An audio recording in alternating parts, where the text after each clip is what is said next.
Hello, you guys. Welcome to Before Her Time. I'm your host, Jenna Bhee, but before we even get into this episode, I need to tell you guys what Before Her Time is and what it means. Before Her Time is a sacred place for women to come and feel empowered, to talk about the things we don't want to talk about, and to talk about the things that once hurt us. I don't want there to be anything our guest leaves here with stressing about, being upset about, or wishing they left on the floor here. It's a space I created to make others feel loved and to bring back that girl code, nostalgic, tween era of a show. I know that's right. That's enough of that. Let's get into this episode.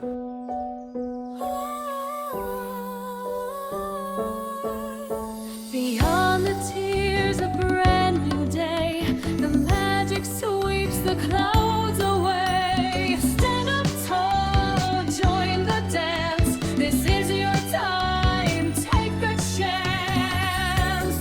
It's your magic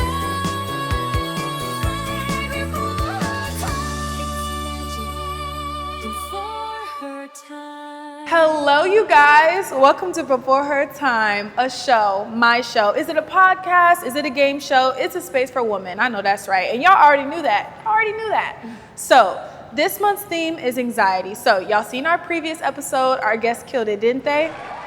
You don't gotta tell me. I already know. This episode, we have another guest, and this time we're gonna talk about the pressures of immigration. We're gonna talk about the pressures of anxiety, the pressures of not wasting material, the pressures of living up to somebody's imaginary expectations. We're gonna be talking about pressure, because sometimes that's what anxiety means, pressure. So without further ado, let me introduce our guest. Come on, Deb. Let's go, Deb.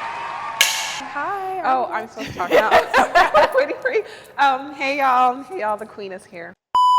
My name is Deb. My full name is Deborah. I'm 23.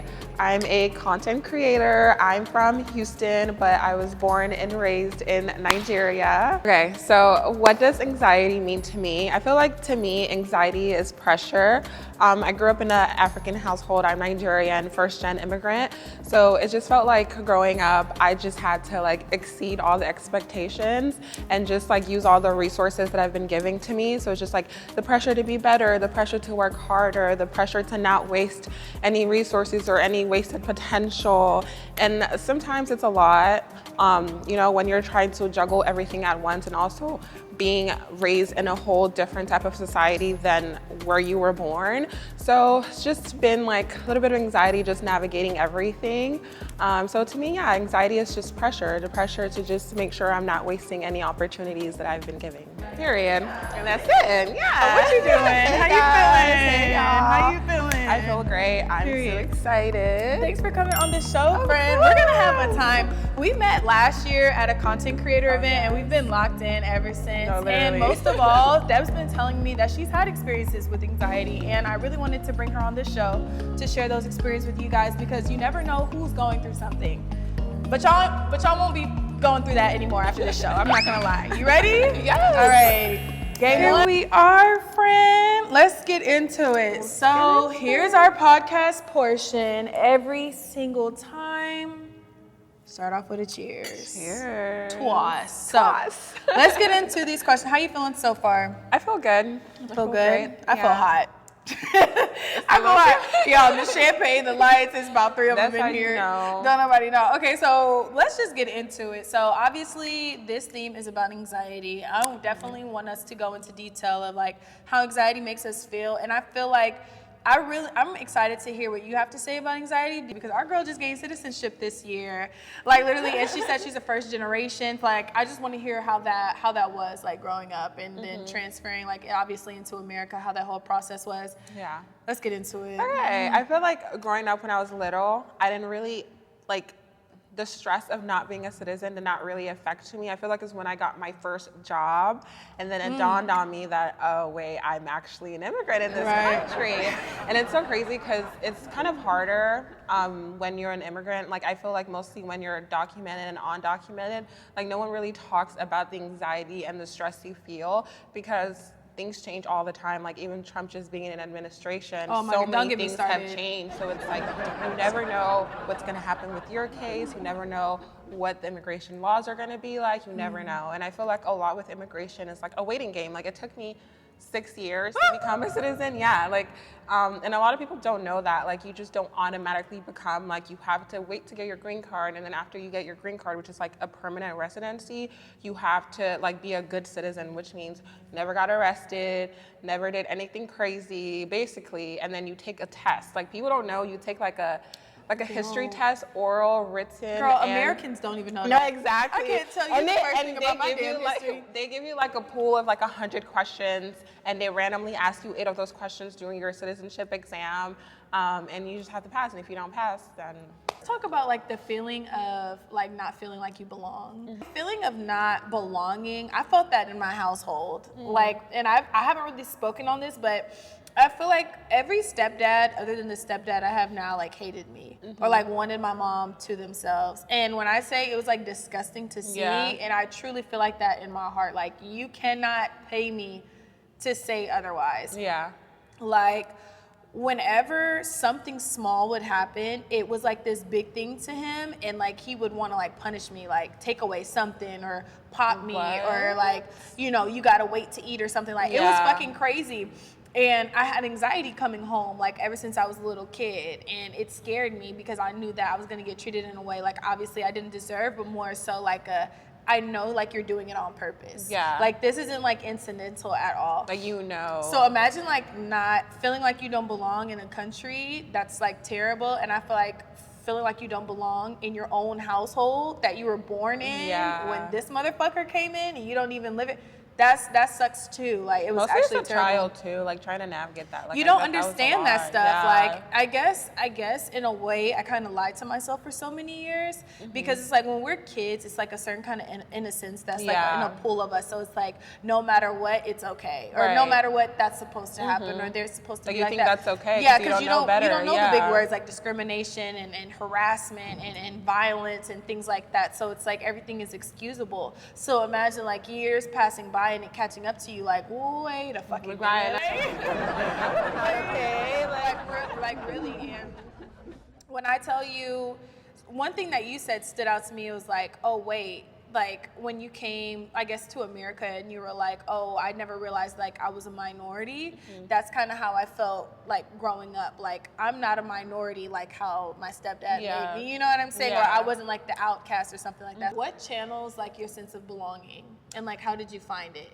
Ooh, I feel like with community and with friends, and like you said, like going to clubs and like hanging out with my friends, Utilizing and your trying new things, resources. and utilizing your resources. Exactly, that's what I was looking for. I'm not gonna lie, it takes it takes a certain kind of maturity to really be like not put your hands on somebody, because it's like it's only a certain amount of times you can like go through anxiety to where it comes to like, oh, you're being fucking disrespectful. Like there's no way. When I found like my community, like again, my family's a very big Christian household, and I grew up going to the church religiously, and I loved it because it was also kind of like an escape, you know, to hang out with my friends, to be in the presence of the Lord, and to like I love when people bring up the Lord here. Do not play. And just like find my own faith. And my church did a lot of like trips, like they would take us to Disney World, that's so nice. New York, and stuff like that. So is it too late to join? We did move here. I did have to like move in with my stepdad while like my mom remarried, and like he was cool, but he was just very different from like how I was raised and how my mom would raise us. Like he was very like, why are you wearing that? Or like just say certain things that my mom probably wouldn't say, and I'd be like, why are you talking to me? Like, I'm not gonna lie, that's another damn thing like step parents, like, cause don't say nothing to me that you would not say. No, right, like why are you talking to me? And I feel like it was kind of hard to adjust to, because we were living by ourselves, and then she married this man, and now we moved into his space. So it was like, it's like you can't even fight back. Right, I can't even do too much. 'Cause, you know, that's real.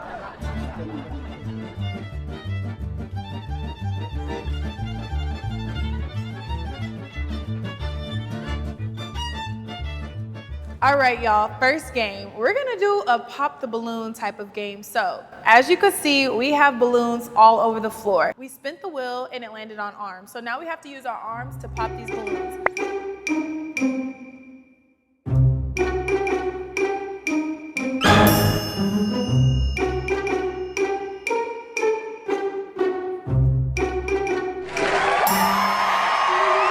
So I got calm, I got obsessed, I got fiction, and I got stare, and I'm gonna come up with a spoken word. Okay.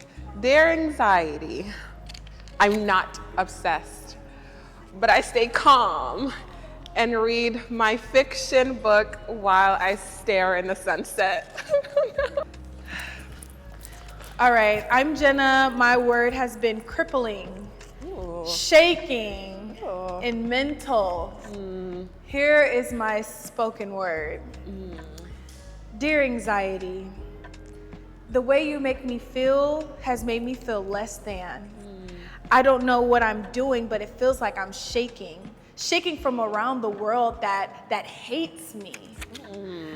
I just need to get this off my mental. Too much to spare, too much to lose. It feels like I'm trapped in a lowered state. Forgive me, but it's like I hate you. The love that I don't have for you, it's crippling. It's beneath me. It's belittling. But you know what, anxiety?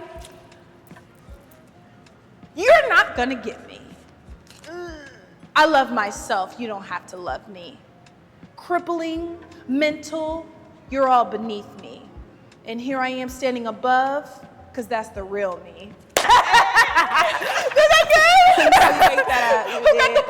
Who got the point? Please answer me. Not gonna lie, you got the point. Oh, wait, we gotta go like this. Yeah. Who's out? We're both content creators. We both work with some good. Who's some brands you worked with? Or like, what's some experiences you had? Deb, one of them ones. No, like, wordplay. Don't. I would say one of my favorite brands I worked with. Well, actually, we're gonna do it into like categories. So we're gonna do lifestyle, beauty, and travel, because those are like my content pillars. So I want to say lifestyle. Adobe is like a tech platform. You can do a bunch of editing on there. Justine's camera roll did that one too. Yeah. I think she did one with Adobe. Adobe, great brand to work with. They gave me like full creativity and okay, for beauty, topicals, one of my favorite beauty brands. So being able to work with I need to try in them. general. I haven't tried any topical product. I need to try. should have brought you something. You should start with. We're gonna do another one. Oh yeah, like our another video. skincare. Okay, period. I'm gonna get the eye patches. And Yes. This is okay. This is all they're like so cute. because I am like okay. Go ahead. And then travel. I went on a brand trip last year with Turkey's tourism board, and we went with Turkish Airlines, and it was really, really nice. Great experience. I would love to work with them again. No, period. And you will, because we speak that into existence. That's what we do over here. Period. My turn. What favorite brands? I would say Garnier. Garnier. When I tell you, I was at work. I work a 9 to 5, and I do this content creation. So I was sitting at that desk, baby. But I got that email. You're invited to. Whenever I see "you're invited" in all caps, it's like, oh. I saw "you're invited to." Raul Alejandro concert. When I tell you, I could still. I would genuinely say that was the best moment in my entire life. Really? Like my entire life. That was like, it was not only fun, but it was like, wow. I had like 50,000 followers at the time. And that's still a lot, don't get me wrong, but it was like comparison, it's like a concert like that, free rides, free drinks. We get because they try to get like a whole suite. Girl, we got it. They invited us to a suite. Yeah, it was like in the best suite nice. in the house. Unlimited alcohol, food, like so much merch. Like it was the best moment of my life. And I remember just sitting over like the rest of the concert. You know, the rest of the concert, seeing the crowd. I was just like, wow. Like if this is the feeling I could get from content creation, I never want to stop. I feel like that was such a great experience to be at 50K because you know it's just gonna get better than it's like. Bro, I was like, what? It's gonna get up from here. Well, like I'm the experiences. Girl, when I tell you, I could cry just thinking about it. That was like definitely like the best experience of my entire life. And then I will honestly say Adidas was a blessing. Like their team, the store, like the employees, the experience, like, and it was constant. Like I filmed with them like twice for 2 different videos. Absolutely amazing. I think I could see that ad too. Girl, yes. I was so embarrassed at a point. So I'm like, why are y'all sending this to me? It's like, how you guys coming? I'm like, my content voice. I'm like, Jenna, shut up. Okay. But yeah, no, content, what we're trying to say is like, we had some really good experiences in content creation, but there were some really bad ones. And I could definitely say with anxiety, baby, self-doubt, that's a mother trucker. And I got a testimony to tell y'all because I just found out some really amazing news, but I'm gonna let Deb go first. What was like your biggest, like, I guess, pivoting point when you like reach this. I'm sorry, I keep spitting, and I don't know if it's my lip gloss. I'm like, I can't even see nothing. Okay, so. cool. I'm like, the light's shining down. I heard like a. Okay, anyway. But I was about to say, what was like your pivoting point where it was like, boom, I'm anxious and like I barely want to pick up this phone to record this content? I have a lot of those. Usually, like once. Really? Yeah. Honestly, sometimes with my engagement, I know with content creation, it's so hard The algorithm will just be like, attach like the algorithm and your engagement to like your content, like your work and your creativity. Because like I put a lot of thought in my content sometimes. So. I put a lot of thought in my content sometimes.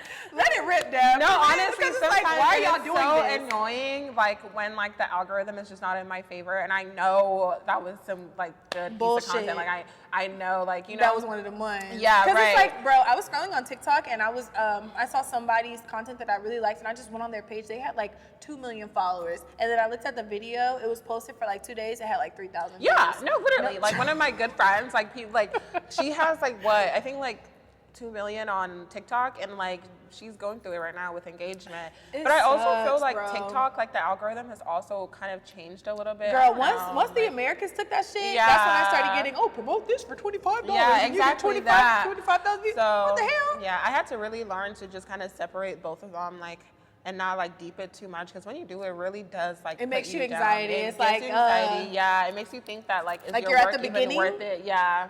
You remember like when we were at the beginning and we would have like obviously no followers, Yes. and it's like, oh, I'm doing all this, no one's gonna not get pushed out, and then here we are with all these Yes. followers and experiences, like this shit's still not getting pushed Right. out, like mwah, no engagement, no views. No, I think because I literally started my Instagram from 0 followers. Started so when it from built it from 0, scratch. so when I first started, I was literally just posting, like putting content, putting myself out there. I think when I hit my first 10K in 1 month, I was like, Oh, yeah, that's a flex. No, literally. Say that again. Like, 1 month. First 10K in one, well, it was like a month and a half, but 1 on month. Instagram. But it was just really, really good, and that really pushed me to like just keep going Mm-hmm. and to like just keep pushing. And there have been months where it's like I'm actually losing followers. I think last year in November Same. I lost like 6,000 followers, and I literally don't even know why. Like They hating. Yeah, like I Because don't how you know been why. following me from jumping, now you just Yeah, want to follow me? You're but hating. then like some people unfollow, so I'm just like, well, I'd rather you just unfollow than not engage or just not want to be You know, here. Maya went So- through that too. Like she Really? lost a certain amount of followers because she posted something like announcing like her sexuality. Oh, And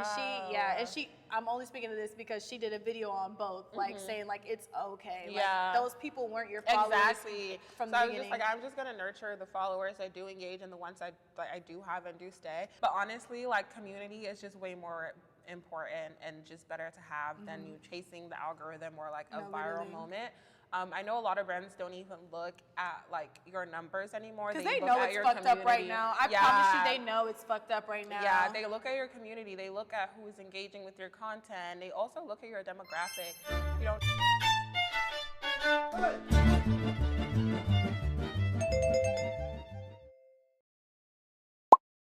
What's a time where like you woke up and it was like the roughest day ever, like in your household? Like you felt anxious, you felt pressure, you felt like you weren't good enough, you felt like you really felt that anxiety creeping in. Describe the day. Describe what happened. I want to know the tea. Honestly, a lot of days like I can't lie, like a lot of days like that has happened. Okay, I think it was this one time I tried It's out always to be, that one time. No, Like, really, it's I gonna will be always this- remember this one time I like tried out to be a cheerleader in middle school, and at the time I was actually living with my aunt because my mom had not moved here yet, and so my aunt is like very religious. She's like very, very religious, and like we're Christian. So she was just like, oh, absolutely not. Like you're not gonna be a cheerleader. Like you're not wearing Were those you in high uniforms." school? No, I was in middle school. Yeah. And tell me why this lady comes in during the tryout and she like pulls me out, and then she starts yelling at our coach, and she's like, why are you making these girls like wear these little outfits like they shouldn't like they shouldn't No, like she did why not. can't why can't they wear something else? Why do they have to wear this? Like like, Deborah's not wearing this. And it was just so embarrassing because, like, everybody was there just, like, looking. Oh, and then this other time I used to play volleyball. There's more. No, yes, I used to play volleyball, and obviously we wore spandex, and, like, I'm not gonna lie, a little trunk back there. And so, like, my mom just hated the fact that, like, when I would play, like, you know, either, like, my ass just looks too fat or it's hanging out or something. Like, yeah, Deb. Yeah. No, she hated it. So she wanted me to quit volleyball so bad, and she just made it very, like, very not enjoyable anymore for me. And I felt like that's when, like, my love for volleyball just started dying, because it's just, like, every single time she would always say something about, like, yeah, it's like, the you gave spandex. me all this. Yeah. So how are you putting that? Right. Okay, so, Or, like, oh, go ahead. Sorry. no, like, she would just always say something about my spandex, and I just didn't like it. It just made me feel very, very self-conscious. So it's like, now I'm, like, trying to hit the ball, but I'm also trying to, like, make sure, pull down like, that ass. like, my ass isn't hanging out, or, like, But you know? that's not your fault. What advice do you have to give to those people who are angry and feel like they don't have a voice and dealing with anxiety and you know, all those other things, those I feel beautiful like things? if you feel like you resent your parents and it causes you a lot of anxiety, just kind of think of it like it's their first time living too. Mostly if it's in like a new country, it's a new society for them to adjust in, and also So they're just probably like, scared too. yeah, so they're probably scared. And I feel like it's for you to just kind of navigate life on your own, and you know, see the things that you love, see the things that brings you joy when you do them, and like just. It's not that serious. Like, life is really not that deep. Like, and you it's get like, over it yeah, eventually. you get over like, it. gets So better. just don't let the pressure get to you. Like, don't let the pressure get to you. Like, set your own standards for yourself and the goals that you want to meet. Like, beyond whatever goals that your parents have for life. you. Yeah, like, start set your own Start planning your own life and how you want your life to look like outside of like whatever your parents have like envisioned for you. Like, yeah. That's fair. I would say, because I used to resent my parents when they would give me anxiety. Like, with me in my household, like, I had a lot of stepdads. So it's like, I never knew like what I was going to go home to that day, if they were going to be nice or if they were going to be mean or whatever you may have it. So I resented my mom and I resented my stepdad. That was a little bit that went on in my household. So you could only imagine the anger that I felt kind of every day, because it's like I knew I wasn't going to get a chance to speak or explain myself, or I was going to get an emotion that I didn't deserve. Yeah. So what kind of helped me with that was obviously prayer, but lean on your resources. Like, at school, I would join so many school activities, bro. I was in track, volleyball, and I was in speech and debate. And then I was like, you know what, when I make it, like, it's gonna be over with. So I started practicing like in the mirror at home, like for my talk show, and I started doing like cartwheels outside, because I was like, I'm gonna be the best cheerleader, or I know tomorrow I'm gonna go in this classroom and I'm gonna say what's up to this person, and I'm gonna try and make friends so I can then go over, you know, like I started using my resources. So overall, don't let the pressure get to you, and it's always an out. And the best thing about anger is it does not last long. Like, you grow up and you're gonna have control over your life soon, so just start praying on it. Right. And you're going to look back and be like, wow, maybe that wasn't that bad. But then you're going to be like, nah, y'all have me fucked up. Y'all have me fucked up. Okay, period. What does your sunset look like? 3, 2, 1. Period. We got a supernova. No, a supernova. And then we just have primary colors right here. Hey, period. Before we even get into how to keep posting when you feel anxious and, oh, it's no one's gonna see this, and oh, I'm putting it on the work, that's how it's supposed to go. But before we even get into that, please know that there's somebody that's gonna see your content, period. Kyra Almonique, I will never forget, years ago, she literally said, I don't give a fuck if you have 50 views or 500 views, somebody's gonna see it. What I'm trying to say is, like, you're going through the process, and that's what it's supposed to be. Not everything is gonna go viral. And when something isn't in your control, it's not gonna make sense. Like, obviously, we don't know what the fuck is the algorithm, if it's real or not, what it entails, but all we know is that all we could do is post, and that's what you're supposed to do. So just keep posting. And now I wanna jump into even us. Like, Deb has how many followers across all your platforms? I'd say like 200K. 200K? Yeah. How many? I'm like 190 something maybe.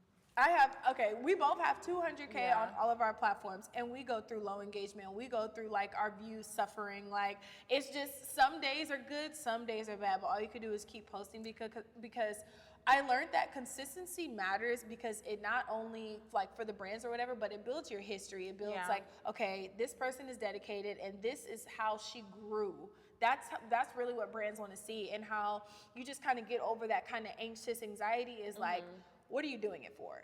Are you doing it for them or are you doing it for yourself? Because people are gonna see it. Somebody's gonna stop you at that coffee shop and be like, I love your content. Right. Literally, I was at Chipotle the other day. I was getting like 2,000 views and stuff like that. And I was going through like a engagement hit or a view reach hit. Like, because I'm not gonna lie, my engagement is good, the reach just is shit. But somebody saw me and was like, girl, I love your content. I looked around and said, oh, I was like, oh, thank you. She was like, girl, keep going. I said, I know, those are always like the sweetest. It's like the most random. Like, it's like, I wish you would have stopped your car so I could come up to you and like give you a kiss. Like, but so what I'm trying to say is remember your why, remember what you're doing it for. It's like, yes, the attention and the traction, it feels so good. It's like, yes, it went viral. Yeah. But it's like, you got to find a medium point. And once you find that, you're going to be straight. That's true, 100%. I also feel like with consistency too, you're doing it for yourself and you're training your brain that you can show up for something like that you actively put your mind to. Kind of like going to the gym too. That's it's like, good. So it's like you're working out and you're seeing the progress. So why not put that with your content? I ain't never thought of that. Yeah. Please cheers my cup. I know that's right. So I wanted to share a testimony with you guys because it's just like, wow, all this anxiety, like we said earlier, is going to pay off. And somebody's always watching and just something good is going to come from it. So Absolutely. literally, I think when I had like 140 followers last year, it's 2026 now, in 2025 November. 140K. 100, yeah. 140K, I was unsigned, and I was unsigned because I'm trying to be big baller. Oh, I'm trying to like make it be the only one to say, oh, they did it without an agency, like da da da da. But it came about me in the butt because I'm like learning, like, wait, everybody who's who and like all these like successful content creators, people who are going on brand trips, people who signed to DBA, major influencer company, if you didn't know. But they had managers, like they had a team, and it progressed, and it's like it's okay to like stop being Miss Independent and like just because like in a sense I was adding to my own anxiety, like putting all that unnecessary stress. Earlier that year I had agencies that wanted to sign me, but it's like I really didn't really like entertain it because it's like, no, I'm gonna do it on my own. And here I am, like later on that year I learned this, that, and third. It's like kind of want to be signed, and then no one wanted to sign me. Literally, like now I'm ready. Where y'all at? And I was going through dry season. Dry season is basically like a time like content creators use, basically trying to say like, ain't no brand deals coming in. Yeah. Ain't no brand deals, ain't no money, ain't no like, it's dry season. Like for me it was. So imagine dry season and I'm getting denied by some agencies. It's like, dang, like you could please understand that phone did not want to get picked up. And I damn near used the front camera because I was like, hey, there's no hope. It ain't no back camera. We're not getting good quality because it's not gonna go nowhere. Then here we are, 2026. I entered 2026. I was so discouraged. Like, everybody's getting all this money, and my friends are telling me they're making this amount of posts. I'm like, wow, I'm happy for you. I'm like, oh, I'm gonna just stay up, prayed up. I'm gonna wait till my turn, and it wasn't coming. So here I am. February of 2026, I go to New York Fashion Week, and I wasn't even going to go to New York Fashion Week. I was going to go to, what is it called? All-Star Weekend. All-Star in LA. Mind you, she convinced me to go. Yeah. I did do that. Mischievous. Okay, anyway. Went into New York Fashion Week. I was like, you know what? I'm going to just put my best foot forward. Like, I started from the bottom before. It's like, if I have to find these brand deals, find these inquiries, like, start dry emailing people, I'm going to do that. And literally the week I went to Fashion Week, I met with 2 agencies. Literally, I told y'all it was dry season. I had to like send them like the amount of money I made, like that 6 months in the brands I worked with. I was like, oh, if y'all asked me this earlier, it would have been juicy, but now it's like empty spot on the form. I had to fill out. It was terrible. So, of course, they denied me. Unfortunately, we cannot give you management at this time, but we want to stay in touch. Like, it sucks. Then here I am. After Fashion Week, I got literally in Fashion Week, 3 of the days, I got 3 emails from different agencies. And then the last day, I got an email, like, on my way. I think eating breakfast, 4 agencies sent me contracts. I know that's Literally, right. and now I think it's a week or two after Fashion Week, and I'm signed to Digital Streamers, my first agency. No, that's so and good. I'm so happy. I'm so proud of you. Cheers to us, literally. So I'm up with the big dogs now. Like, I'm cool. Like, I'm so happy. But all in all, like, that's a testimony to say, like, keep posting. Somebody's gonna see it. Yeah. The engagement doesn't matter. And you know what's so crazy? The agency that I'm signed to now, the email they sent me, they were like, "We love the short film production you made, Really? Crazy for You or Desperate for You or whatever that's on my Instagram." And it's so crazy because that thing they sent me, the video they sent me, it had like 100 likes. Engagement was bad. I have 50,000 followers on Instagram. Yeah, and I was like, so wow, good. somebody No, saw it. Somebody, you never know Literally, who is watching. You never know. Like, so I was like, okay, period. oh wow, that's so exciting. I'm excited for you. Period. Deb knows. I've been confiding in her from the beginning. Yeah. Like, You know, like at Toka, I was saying it like literally. But yeah, everything happens for a reason, and everything truly happens on does. God's timing. So just stay prayed up. The anxiety is gonna pass. Just do what you came here to do. Right. Mhm. Like fuck the anxiety, respectful. Not even respectfully, disrespectfully. Disrespectfully, your anxiety is our bitch. Like, I'm gonna get over it, and that's just what it is. Find the positive emotion to just push you through that door of anxiety because it's possible. Just push through it. They don't like you, go in that party anyway. You scared, record anyway. Right. Oh, it's a little bit out of your comfort zone, but I'm gonna post it at 12 anyway. o'clock p.m. anyway, and it's gonna be viral. You know what I'm saying? Have that mentality. Period. Yeah. And I will say cheers. Mm-hmm. And I will. Fuck, I forgot what I was gonna say. Oh my god! I literally just had a brain fart. It's okay. Okay.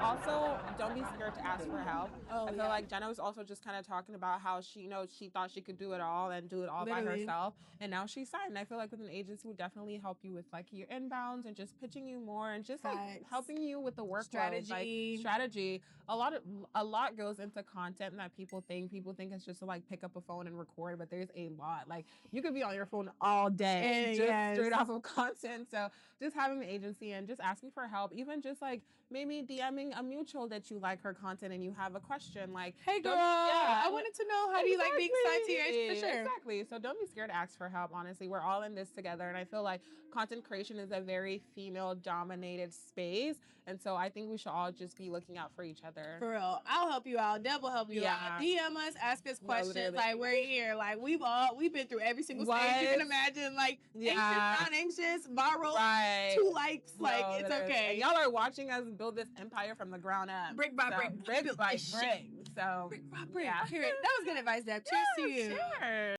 Just keep romanticizing your life. I love that. You only get one life, so make it count. You're living, you're breathing. So literally, you're living, you're breathing. So please, guys, make it count. Like life is beautiful. Keep and going. Let you make it. Keep going, make it flip, pivot. Keep going, make it flip. Period. Yeah. Cheers. I keep cheering because we done talked about immigration. We done talked about citizenship. We talked about not feeling included. We done talked about step parents. We done talked about the horrors of content creation. All anxiety, but everything is possible to overcome. Please remember. Yeah. I'm Jenna, your host, and this is Deb. Make sure you guys like, comment, and subscribe here on Before Her Time. Make sure y'all tune in next month where we will be uncovering a brand new mental health topic theme, and I'm so excited. Like, comment, and subscribe. Drop your feedback or some things that you want to hear or a theme you want us to, I guess, channel. And we'll do that. Period. Cheers to us. Cheers. And cheers to y'all. Cheers to y'all. Fuck anxiety. Like, comment, and subscribe though. Yeah, and follow me. And follow Deb. Our hashtag will be right here and in the description. Right. Period. Thank you guys so much for watching. We love y'all. Peace, love, and applesauce. Bye. Turkey's tourism board, and we went with Turkish.